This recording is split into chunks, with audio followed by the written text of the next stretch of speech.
Hello everyone, कैसे हैं आप सब। स्वागत है आपका हमारी आज की इस वीडियो में।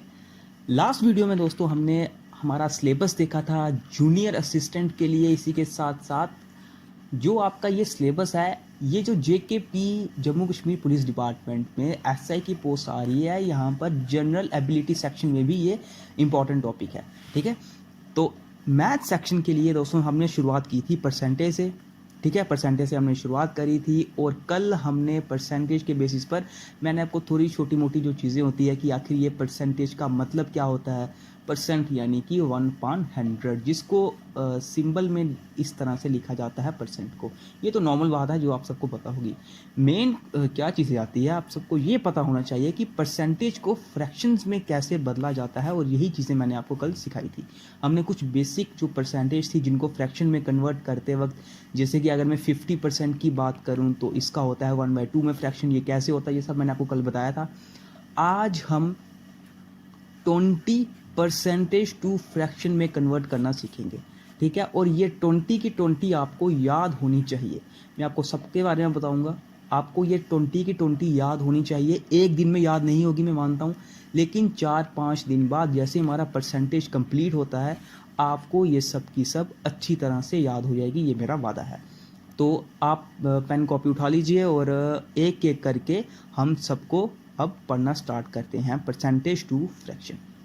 कुछ वो हैं जो हम कल की रिवाइज कर चुके हैं, ध्यान से समझते जाइएगा। सबसे पहली चीज़ आती है दोस्तों जो हमने कल करी थी, 100% क्या होता है। अब मुझे किसी को बताने की ज़रूरत नहीं। 100 इंटू 1/100 यानी कि 1।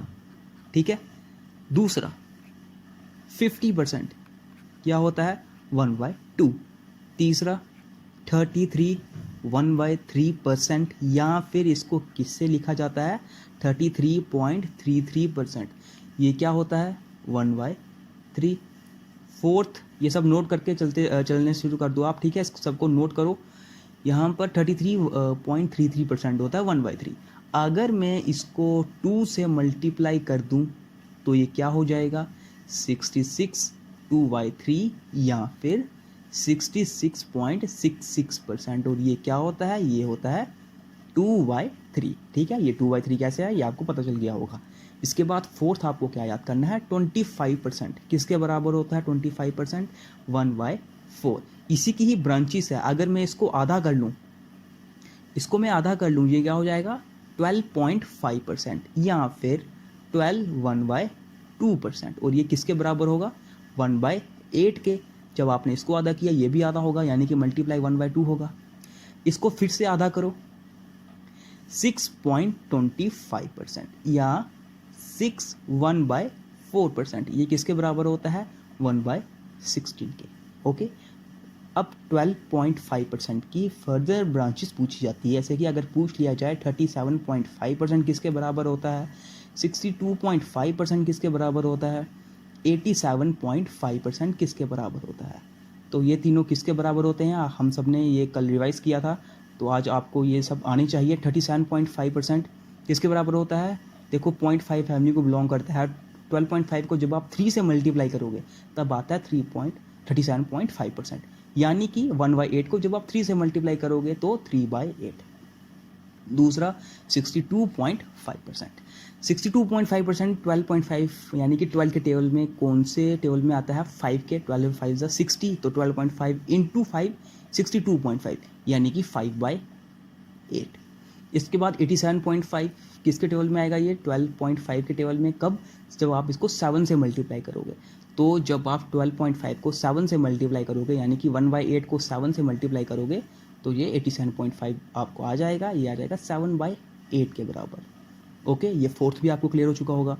फिफ्थ हमने क्या पढ़ा था, 20% किसके बराबर होता है, 1/5 के।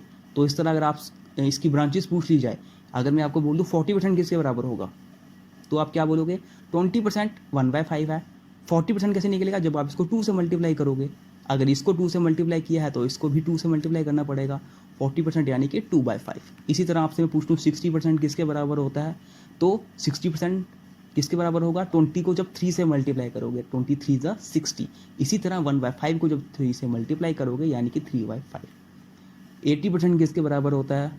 4/5। क्यों? 20% का 4 टाइम्स है ये, ठीक है, यानी कि 1/5 का 4 टाइम्स है ये आपको सब के सब कल हमने पढ़ी थी हमने ये, आज आपको ये अच्छी तरह से रिवाइज हो चुकी होगी। आज हम नेक्स्ट पढ़ते हैं थोड़ी सी और, ठीक है, ये आपने नोट कर लिया होगा, ठीक है, ये आपने नोट कर लिया होगा। अब हम नेक्स्ट पढ़ते हैं। नेक्स्ट देखिए 6th 16 2/3%, ये किसके बराबर होता है? या फिर इसको हम क्या लिख सकते हैं? 16.66%। देखो 1/3 होता है 0.33, तो जब आप इसको 2 से मल्टीप्लाई करते हो यानी कि 2/3, तो ये क्या बन जाता है? 0.66। तो 2/3 को मैंने 0.66 लिखो, जैसे मर्जी लिखो, कोई प्रॉब्लम नहीं है, ठीक है। ये किसके बराबर होता है? ये आपको याद रखना है 1/6 के बराबर। ओके। 7th 14 2/7%, या फिर इसको इस तरह से भी लिखा जाता है 14.28%। ये किसके बराबर होता है? ये होता है 1/7 के बराबर। ओके दोस्तों, ये सबसे ज़्यादा इंपॉर्टेंट आता है। क्यों? ये मैं आपको अभी बताता हूँ। इसकी ब्रांचेस बहुत बार पूछी जाती है एग्जाम में। वो कुछ इस तरह से पूछी जाती हैं। आपसे पूछ लिया जाएगा 28.57% बताओ, इसके बाद 42.85% बताओ, इसके बाद 57.14, ध्यान से ये सब नंबर नोट करते चलिएगा, 71.42 एंड 85.71%। ये सभी परसेंटेज आपको एग्ज़ाम में पूछी जा सकती हैं। अब जिनको नहीं पता होगा इनकी फ्रैक्शनल वैल्यू, वो काफ़ी टाइम कंज्यूम करेंगे ऐसे क्वेश्चंस के लिए। आपको यहाँ पर ऐसा नहीं करना है।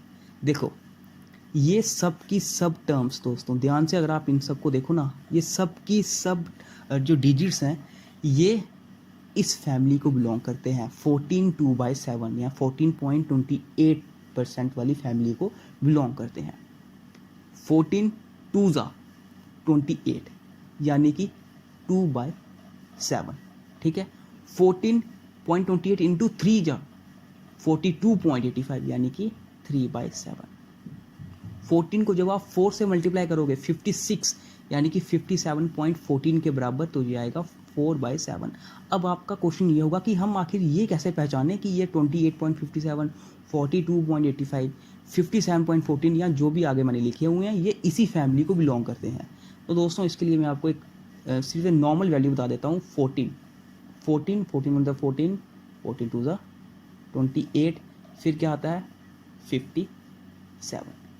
दोस्तों ये जितनी भी आपको यहाँ पर वैल्यूज़ दिख रही होंगी ना, ये सब वैल्यूज़ इन्हीं 6 वैल्यूज़ में से उठाई गई होंगी, ठीक है, इन्हीं में से ये वैल्यूज़ उठाई गई होंगी। 28.57, 42.85, 57.14, 57.14, 71.42, 85.71। तो ये जो मैंने आपको 6 यहाँ पर डिजिट्स लिखाए हैं, इन्हीं डिजिट्स में से जब आपको आपकी परसेंटेज की वैल्यूज़ दिखती है तो आप समझ जाओ ये 14.28 या फिर 14 2/7 की फैमिली से बिलोंग करता है, यानी कि 1/7 के रिस्पेक्ट में इसका फ्रैक्शन वैल्यू आएगी। अब बस आपको ये पहचानना होता है कि जैसे ये 71.42 है, आपको पता चल गया ये इसी में से इसको बिलोंग कर रहा है, इन्हीं 6 डिजिट्स को बिलोंग कर रहा है। आपको पहचानना है कि 14 के कौन से टेबल में 71 तक वैल्यू आती है। 14 5 70, तो 14.28 को जब आप लगभग 5 से मल्टीप्लाई करोगे तो इतनी वैल्यू आपको ये लगभग देगा, ठीक है। तो यहाँ पर आपको आ जाएगा 5/7। ओके, इसी तरह से 14.28 को जब आपको अगर इसको 85 के करीब लाना हो, 85 के करीब लाना हो, जब आप इसको 6 से मल्टीप्लाई करोगे, 14 6 84, तो 14.28 को लगभग जब आप 6 से मल्टीप्लाई करोगे तो अप्रॉक्सीमेटली इतनी वैल्यू ये देगा। तो यहाँ पर आ जाएगा 6/7। ओके, ये सब की सब दोस्तों आपको ये वाले फ्रैक्शन परसेंटेज टू फ्रैक्शंस आनी चाहिए।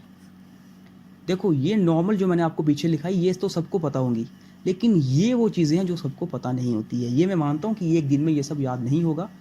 आप इन सबको नोट करो, हर दिन देखो, हर दिन देखो, 4-5 दिनों बाद आपको ये सब की सब याद होने लगेंगी।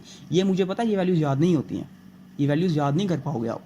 आपको सिर्फ ये वाली शेड डिजिट्स याद करने हैं, 14, 28, 57, ठीक है। तो इसके बाद आपको खुद पता चल जाएगा ये कौन सी फैमिली से बिलोंग करता है। ये वाली चीज़ आपको समझ आ गई होगी। अब हम नेक्स्ट वाली चीज़ पर बढ़ते हैं, ठीक है। एट्थ परसेंटेज टू फ्रैक्शन पर हम बढ़ते हैं। एट्थ 11/9%, या फिर इसको कभी कभी लिखा जाता है 11.11%। ये किसके बराबर होता है? ये होता है 1/9 के बराबर, ठीक है। ये किसके बराबर होता है? 1/9 के बराबर। अब आप पूछोगे कि 1/7 आपने लिखा दिया, इसके बाद 1/8 लिखाया नहीं, सीधे 1/9 के लिए पहुंच गए। दोस्तों 1/8 याद करो, जब मैंने 25% को 1/4 बताया था, उसको जब मैंने आधा किया तो 1/8 की वैल्यू क्या आई थी? 12.5%। तो वो मैंने पीछे ही आपको लिखा दिया है, ठीक है। 11.11% होता है 1/9।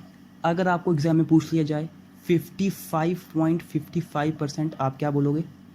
जब 11.11% 1/9 है, जब आप इसको 5 से मल्टीप्लाई करोगे तो ये आ जाएगा 5/9, है ना।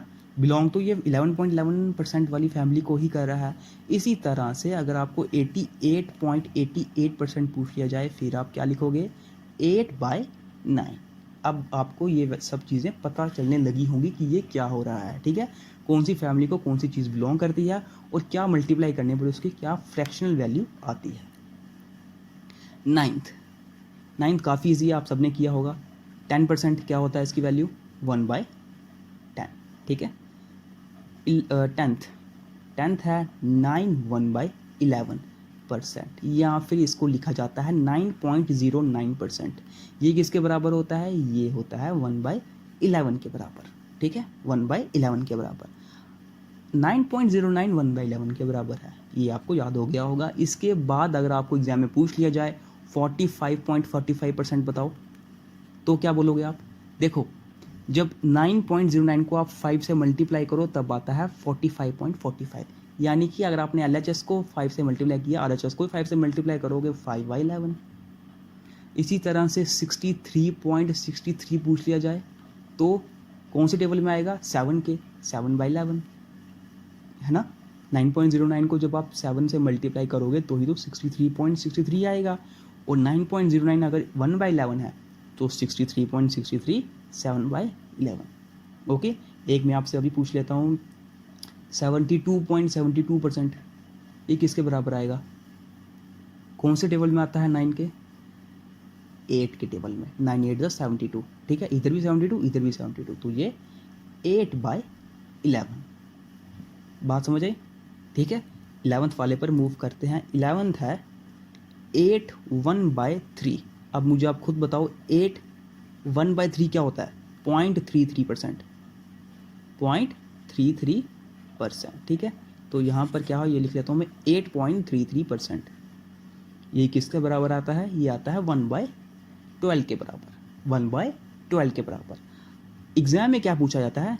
8.33% इज इक्वल टू 1/12, ये आपको पता होना चाहिए। एग्जाम में क्या पूछेंगे आपसे? 83.33%। अब यहाँ पर काफ़ी लोग काफ़ी कंफ्यूज हो जाते हैं कि आखिर ये कौन सी परसेंटेज पूछ ली गई है। जिसको ये आती होगी वो ये भी बता देगा। 8.33% को जब मैं 10 से मल्टीप्लाई करूं तो ये पॉइंट आगे चला जाएगा, 83.333% हो जाएगा, ठीक है। जब मैंने इधर 10 से मल्टीप्लाई किया है तो इधर भी 10 से मल्टीप्लाई होगा, यानी कि ये किसके बराबर आता है? 10/12 के बराबर, या फिर इसको मैं 5/6 भी लिख सकता हूँ, जो भी आप लिखो कोई प्रॉब्लम नहीं है, ठीक है। 8.33 होता है 1/12 के बराबर, 83.33% होता है 10/12 यानी कि 5/6 के बराबर। ये भी आपको 11th पता चल गई होगी। ये वो थी दोस्तों जिनकी ब्रांचेस हैं, ठीक है। यहाँ तक आपको कोई कंफ्यूजन नहीं होगी। अब जो आपको 4-5 और याद रखनी है वो मैं आपको बता देता हूँ। 12th याद करते जाइएगा। 12th बस खत्म होने वाली है, सिर्फ 7-8 ही बची है। 7.69%, इसको कभी कभी 7.7% भी लिखा जाता है। ये किसके बराबर होता है? याद रखना 1/13 के बराबर। 13th 7, देखो हमने पढ़ा था 14/7%, ये किसके बराबर होता है? ये होता है 1/7 के बराबर। अब जब मैं इसको आधा करूँगा ये क्या बनेगा 7/7%, या फिर इसको इस तरह से लिखा जाता है 7.1428%। ये किसके बराबर होता है? जब मैंने इसको आधा किया तो ये भी तो आधा होगा, यानी कि 1/14 के बराबर। इसके बाद 14th 2/3%, यानी कि अब आप मुझे खुद बताओ ये 2/3 किसके बराबर होता है? 6.66%। ये किसके बराबर होता है? 1/15 के बराबर। 15th ये याद रखना 5.88% पहला, दूसरा 5.55% दूसरा, एंड 17th नंबर पे है 5.26%। ये तीनों की तीनों आपको याद करनी है। इसको याद करो दोस्तों ध्यान से। 5.88% होता है 1/17। 5.88% होता है 1/17। 5.55% होता है 1/18। 5.26% होता है 1/19। ठीक है, ये तीनों के तीनों याद होनी चाहिए आपको। और 18th नंबर पे जो बिल्कुल सिंपल है कि 1/20 किसके बराबर होता है?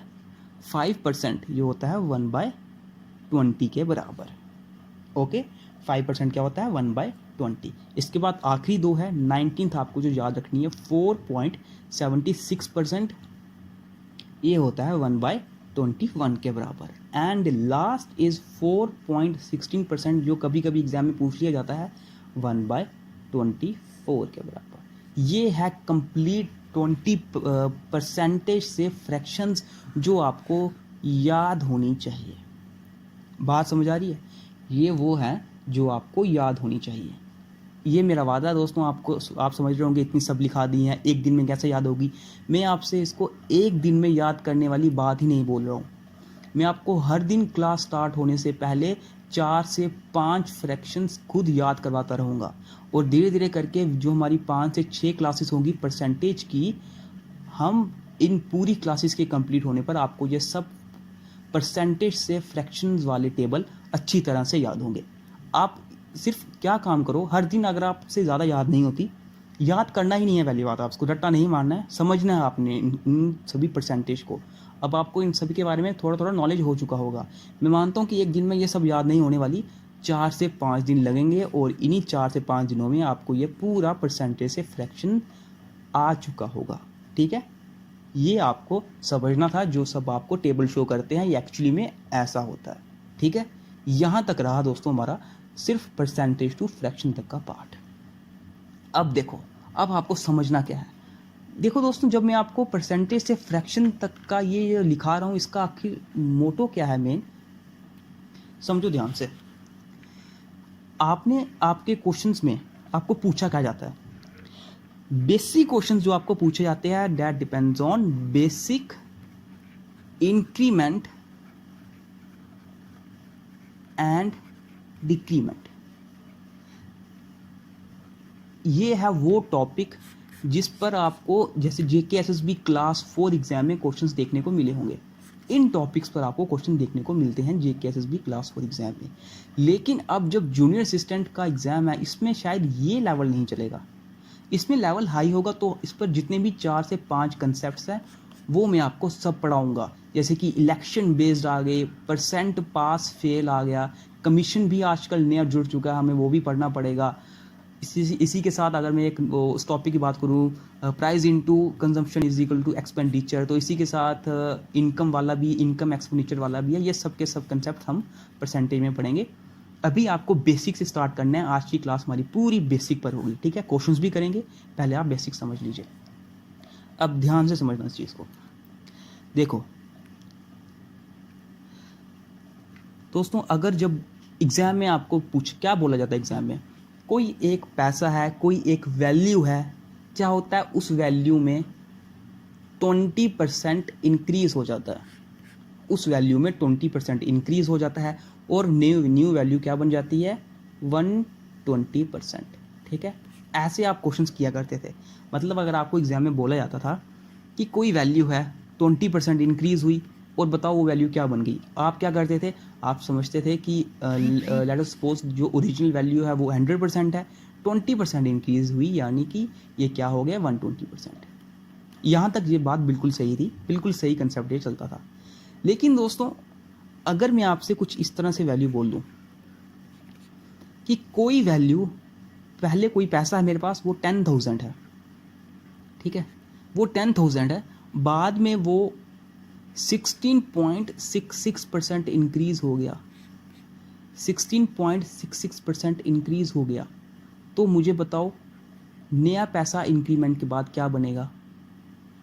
इस तरह से जब आपको क्वेश्चंस पूछ लिए जाते हैं ना, मतलब कि मेरा कहने का मतलब क्या है, अगर आपको नॉर्मल बेसिक जो नॉर्मल परसेंटेज होती हैं जैसे कि 20%, 40%, 50% इंक्रीज़, 75% इंक्रीज़, इसमें आपको करने में कोई प्रॉब्लम नहीं है, आप 100% वाले केस से कर सकते हैं।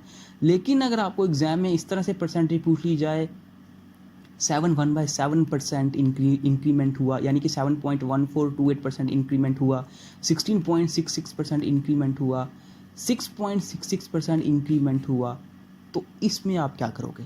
37.5% इंक्रीमेंट हुआ। ये केस समझाने के लिए ही एक्चुअली ये सब ही बेसिक इंक्रीमेंट एंड डिक्रीमेंट का केस है। यही चीज़ मैं आपको सबसे पहले टॉपिक में समझाने वाला हूँ, ठीक है। तो अब हम इसकी शुरुआत करते हैं। अब मैं आपको कुछ बेसिक एग्जांपल्स कुछ बताता हूँ, वो आप समझिएगा, बेसिक कंसेप्ट है ये। सबसे पहली चीज़, अगर मैं आपको बोलूँ मेरे पास टर्म है 200, आप 200 का मुझे 20% निकाल के दो, आप क्या करोगे। समझते आना सब ठीक है। अभी मैं जो आपसे, जैसे आप ट्रेडिशनल मेथड से करते हो वैसे ही कर रहा हूँ मैं। 200 इंटू 20/100, 2 0 से 2 0 कैंसिल, 2 2 4,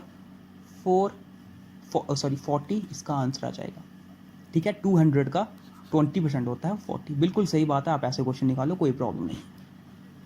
लेकिन दोस्तों अगर आपसे अभी जो आगे क्वेश्चन आएंगे मैं आपको उसमें बताऊंगा कि ऐसा मैं आपसे क्यों करवा रहा हूँ। आप ऐसे क्वेश्चंस करो ही मत कि 20% को 20/100 ऐसे लिखो ही मत। मेरा जो मेन मोटो था आपको परसेंटेज से फ्रैक्शन याद करवाना।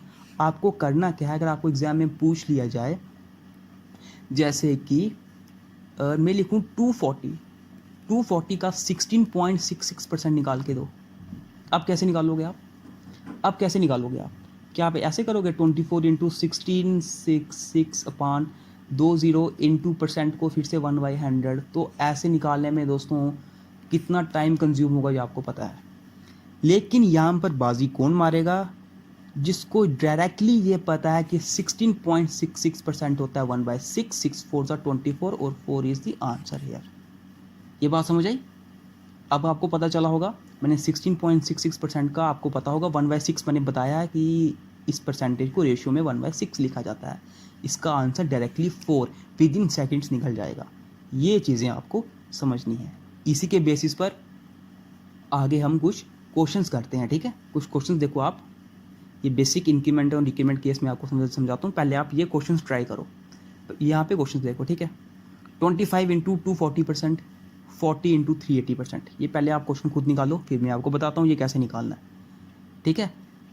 देखो 25 इंटू 240% प्लस 40 इंटू 380%। दोस्तों परसेंट चाहे इधर लगाओ चाहे मल्टीप्लाई के इधर लगाओ, कोई प्रॉब्लम नहीं है, ठीक है ना। परसेंटेज चाहे इधर लगाओ या इधर लगाओ, यानी कि ये कौन सा केस है कि अगर इस तरह से दिया गया है A% ऑफ B, तो आप इसको B% ऑफ A भी लिख सकते हो, B% ऑफ A भी लिख सकते हो, क्योंकि परसेंट चाहे आप A के साथ लगाओ या मल्टीप्लाई के बाद B के साथ लगाओ, रहेगा तो वो अपॉन 100 ही। ये कुछ इस तरह से है, देखो 240 इंटू, जैसे मैं लिखता हूँ 20%, यानी कि 20/100, तो अपॉन 100 आप इधर लिखो या अपॉन 100 आप इधर लिखो। 2 0 यहाँ पर भी कटेंगे, दोनों तरफ से कटेंगे, ठीक है। 2 0 यहाँ पर भी कटेंगे और यहाँ पर भी। तो यहाँ पर आपको ये समझना होगा कि परसेंट आप मल्टीप्लाई से पहले भी लगा सकते हो या मल्टीप्लाई के दूसरे अलग डिजिट को भी दे सकते हो। हाँ, बीच में अगर प्लस है A% प्लस B, तो आप परसेंट यहाँ पे नहीं भेज सकते। अगर बीच में मल्टीप्लाई है आप परसेंट को B के साथ भी लगा सकते हो। ये सिंपल कंसेप्ट है जो आपको पता होना चाहिए। अब आप देखो 25% ऑफ 240, आप इसको एक ट्रेडिशनल मेथड से भी कर सकते हो। 25/100 यानी कि ये कैसा बना, 25% मल्टीप्लाई 240 प्लस 40% इंटू 380, इस तरह से भी आप कर सकते हो। और फिर आप आगे क्या करोगे, 25/100 इंटू 240 प्लस 40/100 इंटू 380, और ऐसे क्वेश्चंस निकालोगे। मैं बोलता हूँ ऐसे नहीं, ऐसे मत निकालो, ऐसे मत निकालो, ठीक है, डायरेक्ट याद करो। 25% को मैंने इधर भेज दिया, 40% को मैंने इधर भेज दिया। 25% क्या होता है फ्रैक्शन में, 1/4 इंटू 240 प्लस 40% क्या होता है फ्रैक्शन में, 2/5, क्योंकि 20% क्या होता है 1/5, तो 40% क्या हुआ 2/5 इंटू 380। इस तरह से क्वेश्चन निकालो, डायरेक्टली निकल जाएगा। 4 6 24, 5 7 35, 5 6 30 प्लस 2 6 12, 2 7 14, 14 प्लस 1 15, ठीक है। तो ये क्या आ जाएगा, 212 यहाँ पर आंसर आ जाएगा, 212 यहाँ पर आंसर आ जाएगा। 60 प्लस 152, जब इसको प्लस करोगे क्या आ जाएगा 212। ये देखो, इस तरह से मैं आपको करने के लिए बोल रहा हूँ, फ्रैक्शन वाइज में करने के लिए बोल रहा हूँ। अब जैसे इस क्वेश्चन पर आप देखो ध्यान से, क्या इसको जैसे आप सोच रहे हो 14.28% अपॉन 100 में लिखकर ऐसा कर सकते हो आप इसको, क्या 360 into 83.33 upon 100 plus 14.28 upon 100 into 210, इस तरह से क्या आप इसको कर सकते हो? बिल्कुल भी नहीं। आपको सिर्फ परसेंटेज से फ्रैक्शन वैल्यू तक जाने वाला पूरा चार्ट याद होना चाहिए, जो मैंने आपको करवाया। तो वैसे करो इसको, देखो 360 इंटू, जिस किसी को भी 8.33% की वैल्यू पता होगी क्या होती है 1/12, तो 83.33 क्या होता है मल्टीप्लाई जब 10 होता है, यानी कि 10/12, जिसको हम 5/6 भी लिखते हैं। तो यहाँ पर 83.33% क्या होगा फ्रैक्शनल वैल्यू 5/6। 14.28% की फ्रैक्शनल वैल्यू क्या होती है, ये परसेंट मैंने इधर भी लिख लूँ, कोई प्रॉब्लम नहीं है। 14.28% की फ्रैक्शनल वैल्यू क्या होती है दोस्तों, अब तो आप सबको थोड़ा थोड़ा याद होना चाहिए, 1/7 इंटू 210। अब देखो कितना आसानी से निकल जाएगा, 60, 6 6 36, 5 0 0, 5 6 30, 300 प्लस 7 3 21 प्लस 30, यानी कि 330 इसका आंसर आ जाएगा। ठीक है, तो यहाँ पर देखो, आप दोनों तरीके देखो कि जो ये तरीका था जिसमें आप अपॉन 100 करके करते थे, जिसमें आप परसेंटेज को फ्रैक्शन में नहीं बदलते थे, उससे क्या होता है, और जिसमें आप परसेंटेज को फ्रैक्शन में बदलते हो उससे क्या होता है, ये यहाँ पे फ़र्क आता है दोस्तों। तभी मैं आपको बोलता हूँ आपको परसेंटेज से फ्रैक्शन में चेंज करना आना चाहिए। ठीक है, ये रही बिल्कुल सिंपल क्वेश्चंस जो आपके लिए, जो आपको सिर्फ एक बेसिक आइडिया होना चाहिए कि आखिर ये सब मैंने आपको परसेंटेज से फ्रैक्शन वाला पार्ट क्यों करवाया। अब हम अपने कंसेप्ट की तरफ बढ़ना स्टार्ट करेंगे, और सबसे पहला कंसेप्ट हम सीखेंगे बेसिक इंक्रीमेंट एंड डिक्रीमेंट के ऊपर जो क्वेश्चंस पूछे जाते हैं वो सीखने हैं अब हमें। ठीक है, तो हम स्टार्ट करते हैं। पहला कंसेप्ट आज हम कंप्लीट सीखेंगे, ध्यान से समझते जाइएगा दोस्तों मैं क्या कहने वाला हूँ। काफ़ी बार एग्जाम में आपको बोला जाता है कि कोई वैल्यू, कभी भी बोला जाए कि कोई वैल्यू 20% इंक्रीज हो चुकी है, कोई वैल्यू 20% इंक्रीज हुई, तो सबसे पहला आपको क्या याद होना चाहिए कि आखिर ये 20% फ्रैक्शनल वैल्यू में क्या होता है। ये होता है 1/5। ओके, मैंने क्या बोला, मैं फिर से बताता हूँ।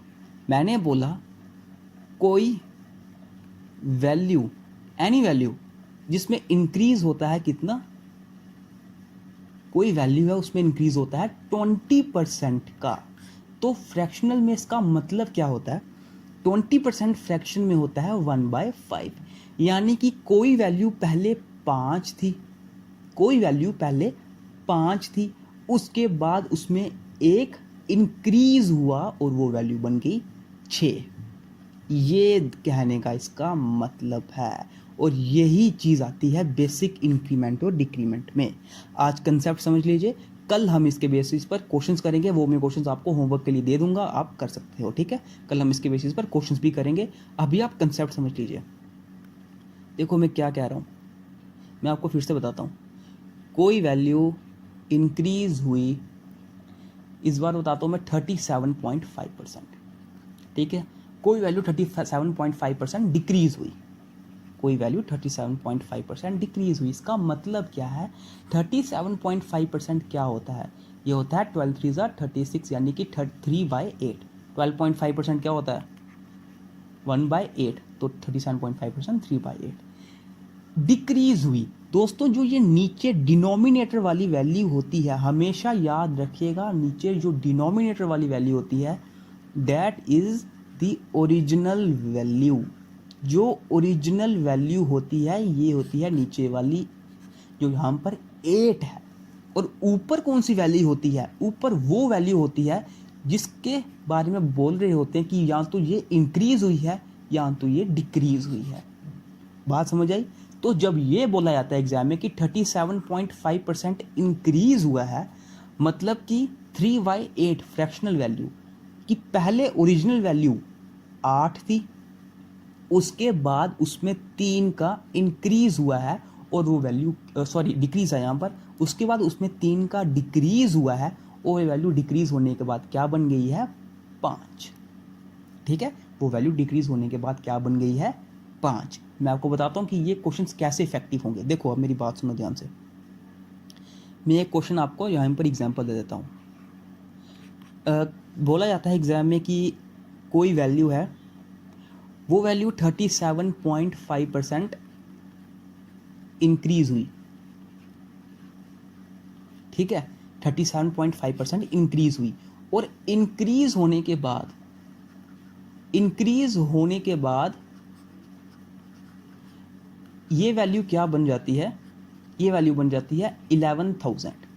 ये लो, तो बताओ मुझे फाइंड ओरिजिनल वैल्यू। ये एक टाइप का क्वेश्चन ही है आपके लिए, ठीक है, फाइंड ओरिजिनल वैल्यू। ये लो, ये क्वेश्चन है कि कोई वैल्यू है उसमें 37.5% का इंक्रीज होता है, इंक्रीज होने के बाद वो 11,000 बन जाती है, तो ओरिजिनल वैल्यू हमें बताओ। देखो कितना सिंपल से ये, कितना आसानी से हम ये फ्रैक्शन के थ्रू कर सकते हैं। कोई वैल्यू है, कितना इंक्रीज होता है, 37.5%। 37.5% क्या होता है फ्रैक्शन में, 3/8, यानी कि पहले ओरिजिनल वैल्यू मेरी 8 थी, उसमें क्या होता है, इंक्रीज होता है। इंक्रीज कितना, 3 इंक्रीज होता है, यानी कि 8 में जब 3 इंक्रीज हुआ, वो अब न्यू वैल्यू क्या बन गई, 11। ठीक है, अब आगे क्वेश्चन में क्या बोल रहा है, इंक्रीज होने के बाद वो क्या बन जाती है, 11,000, यानी कि जो ये मेरा इंक्रीज रेशियो आई 11, ये किसके बराबर है, ये इस इंक्रीज वैल्यू के बराबर है, क्योंकि 8 में जब 3 का इंक्रीज हुआ तो ये 11 बन गया, और यही 11 वो वैल्यू है जो इंक्रीज होने के बाद बनी है। जब 11 मेरा 11,000 के बराबर है, एक वैल्यू मेरी 1,000 के बराबर आएगी, मुझे किसकी वैल्यू फाइंड करनी है, find the original value. Original value क्या है, 8, तो 8 क्या आ जाएगा, 8,000 के बराबर। ये देखो, इस तरह से किए जाते हैं फ्रैक्शन वाले क्वेश्चन। बिल्कुल सिंपल था दोस्तों, इस तरह से हम क्वेश्चंस करेंगे। ठीक है, आपको कंसेप्ट समझ आ गया होगा, मैं क्या कंसेप्ट आपको समझाने की कोशिश कर रहा हूँ। ठीक है, ये आपको चीज़ में कोई कंफ्यूजन हो तो मुझे ज़रूर बताइएगा। मैंने आपको वो बेसिक चीज़ बता दी कि A% ऑफ B ये B% ऑफ A के बराबर है, ये तो चलो नॉर्मल चीज़ें हैं, इसमें कोई हैरान की नहीं है। बाकी आपको करना क्या है, कल हम इसके बेसिस पर क्वेश्चंस करेंगे। ठीक है, मैं क्वेश्चंस बता देता हूँ आपको, ये क्वेश्चंस आप ट्राई कर सकते हो, अगर नहीं होते हैं तो कल हम इस पर इन क्वेश्चंस को करेंगे ये। ठीक है, ये 4 क्वेश्चंस मैं आपको देख सकते हैं, आप ये कर सकते हो आराम से। कल हम बेसिक इंक्रीमेंट और डिक्रीमेंट होता कैसे है ये भी सीखेंगे, और वो सब के सब क्वेश्चंस भी करेंगे। ठीक है, तो इस पर आपको कोई कन्फ्यूज़न होने की ज़रूरत, कोई भी कन्फ्यूज़ अगर आप में से कोई है तो आप कमेंट बॉक्स में ज़रूर बताइएगा। धीरे धीरे करके हम बिल्कुल लो लेवल से हाई लेवल तक, एडवांस लेवल तक चलेंगे और अपना पूरा परसेंटेज को कंप्लीट कर देंगे। ठीक है, मिलते हैं फिर आपसे अब नेक्स्ट वीडियो में, जिसमें हम बेसिक इंक्रीमेंट और डिक्रीमेंट के क्वेश्चंस करेंगे।